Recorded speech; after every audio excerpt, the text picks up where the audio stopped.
నమస్తే, ఏం చేస్తుంటారు మీరు? నేను ఆటో డ్రైవర్ నాన్న. ఏంటి అసలు మీరు నిన్న వరద సాయంలో పాల్గొని వస్తున్నాం అని చెప్పారు, ఇప్పుడే వస్తున్నాం అని చెప్పారు. ఏంటి అసలు ఎక్కడ ఎలా ఉంది, ఆ పరిస్థితి ఎలా ఉందంటారు అక్కడ? అక్కడ మరీ ఘోరాతి ఘోరంగా ఉంది. కాకపోతే మన చంద్రబాబు నాయుడు గారు తొందరగా ఆయన ఎలక్ట్ అవ్వటం వల్ల ప్రాణ నష్టం చాలా తక్కువగా ఉంది. ఏంటి అసలు వరద సహాయం ఎక్కడ అందట్లేదు, ఓన్లీ పైన ప్రచారాలు మాత్రమే జరుగుతున్నాయి అని అంటున్నారు కదా, ఇందులో వాస్తవం ఎంత ఉందనుకోవాలంటారు? ఆ మాట అనేవాళ్ళకి బుద్ధి జ్ఞానం అనేది ఉండాలి. ఫస్ట్ అక్కడ ఏం జరిగిందంటే ఆ టైంలో జరిగిన దాన్ని కళ్ళారా చూసిన వాళ్ళం మేము కాబట్టి మాకు తెలుస్తుంది. అది ఏదో బయట నుంచొని బయట ఏదేదో మాట్లాడుకొని వెళ్ళిపోతే సరిపోయేది కాదు. మేము కళ్ళారా చూసాం కాబట్టి దాని ప్రకారంగా సహాయక చర్యలు మాత్రం బ్రహ్మాండంగా సాగుతున్నాయి. మొబైల్ హాస్పిటల్స్ పెట్టారు, ప్లస్ వాటర్ స్పెషాలిటీస్ ఇచ్చారు. కరెంటు 34 గంటల్లో కరెంటు ఇచ్చిన వ్యక్తి ఒక చంద్రబాబు నాయుడు గారేను. సహాయక చర్యలు ఇవన్నీ పై మాట్లాడినా ఇదంతా ఏం లేదు. వీళ్ళు జగన్మోహన్ రెడ్డి మీడియా ఒకటి దాన్ని ప్రచారం చేస్తుంది.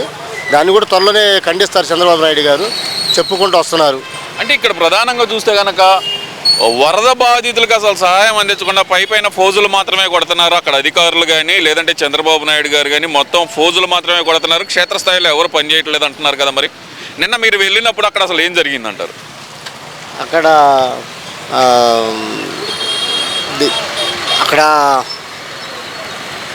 మేము వెళ్ళినప్పుడు ఆన్ ద స్పాట్ చూస్తే పిల్ల జలాలు వేసుకొని చాలా ఇబ్బందుల్లో ఉండి చాలా ఇదిగా బాధపడుతున్నారు.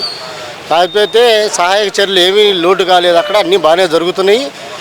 ఈ జగన్మోహన్ రెడ్డి అనే అతను మీడియాలో అతను సృష్టించుకుంటుందే కానీ ఏమీ లేదు. ఆయన వరదల్లోకి వచ్చేసి జనాల్లోకి వెళ్ళి చూస్తే సరిపోద్ది. ఏదో కొద్ది గొప్ప అమౌంట్ ఇచ్చేసుకొని అక్కడ ఉన్న గల్లీల్లో ఉన్న నాయకుల్ని పిలిపించుకొని వాళ్ళని పిలిపించుకొని డబ్బిచ్చి పిలిపించుకొని వాళ్ళ ముందు నవ్వుతా సైగ చేసుకుంటా అతను ఏం చేస్తున్నాడో అతనికే తెలియదు. బాధల్లో ఉన్నా నవ్వుతాడు, ఇంకోటి ఉన్నా నవ్వుతాడు. ఆ నవ్వే సగం ఇసప నవ్వు. ఆ నవ్వును చూసి జనాలు అయితే ఎవరు నమ్మరు. ఇవాళ తెలుస్తుంది 5 సంవత్సరాల్లో ఏమి నష్టపోయామా అనేది జనం మొత్తం తెలుసుకుంటున్నారు. అన్నా, ఇప్పుడు నిన్న మీరు వెళ్ళినప్పుడు అక్కడ వరద బాధితుల పరిస్థితి ఎలా ఉందంటారు?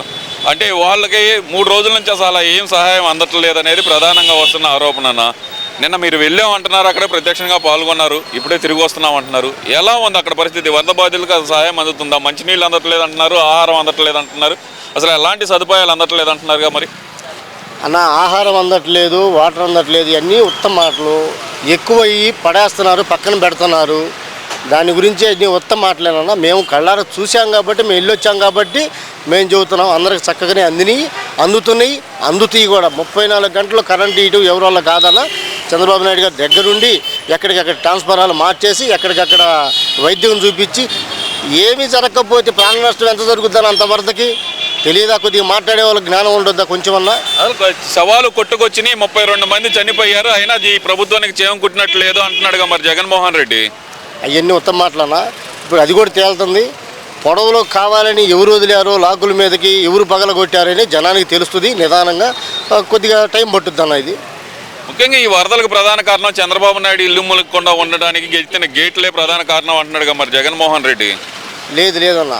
జగన్మోహన్ రెడ్డి 5 సంవత్సరాల పరిపాలనలో అది సముద్రానికి వదలాల్సిన వాటర్ని దాన్ని ఒక గోడ లాంటిది కట్టేసి నీళ్లు ఆపడం వల్ల ఊళ్ళ మీదకి వచ్చినాయి. ఇంతకీ 2 రెట్లు వర్షం పడ్డా కూడా ఆ నీళ్లు సముద్రంలోకి వెళ్ళిపోయాయన్న. ఎందువల్ల అంటారు మరి? ఇక్కడ ఇంత విపత్తు జరిగినా సరే ప్రతిపక్ష నాయకుడుగా ఆయన వచ్చి ప్రభుత్వం మీద విమర్శ చేయడం తప్పితే ఆయన సహాయం ఎందుకు చేయట్లేదంటారు? మరి ఆయన పరిపాలన చేయటానికి రాలేదు. ఈ 5 సంవత్సరాలు కూడా మొన్న గెలిచినప్పుడు కూడా ఈ 5 సంవత్సరాలు ఆంధ్రప్రదేశ్ తినేయటానికి వచ్చాడు. ఆయన కేసులను తప్పించుకోవడానికి వచ్చాడు.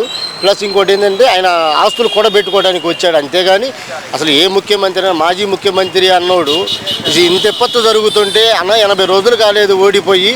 ఆ 80 రోజుల్లోనే ప్రభుత్వం అంటే ఏదో చేతరేసింది, ఆయనకి జనాలంటే చేతరేసింది, అంతా వదిలేసి వెళ్ళిపోయాడు. ఇప్పుడు వచ్చి ఏదో ఒక ట్రాక్టరు పులిహార పొట్లాలు, అది సద్ది పులిహార పొట్లాలు తీసుకొచ్చి జెండా ఒకటి పెట్టుకొని ఆ జెండాతో జనాల్లో తిరుగుతుంటే ఏం ఉపయోగం అన్నది?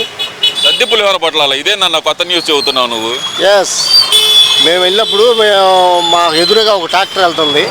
ఆ ట్రాక్టర్ నిండా సద్ది పులిహార, సద్ది ఉప్మా ఉంది.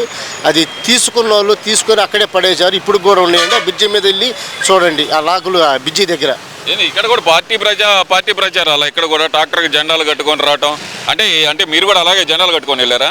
ఎస్, అది జగన్ జెండాలు కట్టుకొని వెళ్ళారా? మేము లేదు, మేము అట్లా చేసేది లేదు. మేము స్వతంత్రంగా మాకు జనాలు ఇబ్బందుల్లో ఉండాలని చెప్పేసి మేము వెళ్ళి సహాయం చేశాము.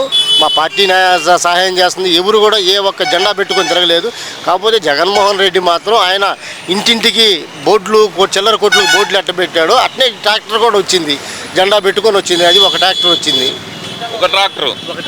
మరి ఏంది, నేను భారీ ఎత్తున విరాళం ప్రకటించాను, ఆ వరద బాధితులను ఆదుకునేది మేమే, కూటమి ప్రభుత్వం ఏం ఆదుకోదు అని చెబుతున్నాడు కదా. మరి ఒక్కసారి ఆ సాక్షి ఛానల్ని, ఆ ఎన్టీవీని, TV9ని ఒకసారి పోయి అక్కడికి వెళ్ళి అడగమనండి. వాళ్ళు ఏం చేస్తుంది అనేది మొత్తం జనాలు మొత్తం నీకు తెలుసండి. ఆల్రెడీ ఇప్పటికే వేసింది 5 సంవత్సరాలు లాసిపోయాం చంద్రబాబు నాయుడు గారిని.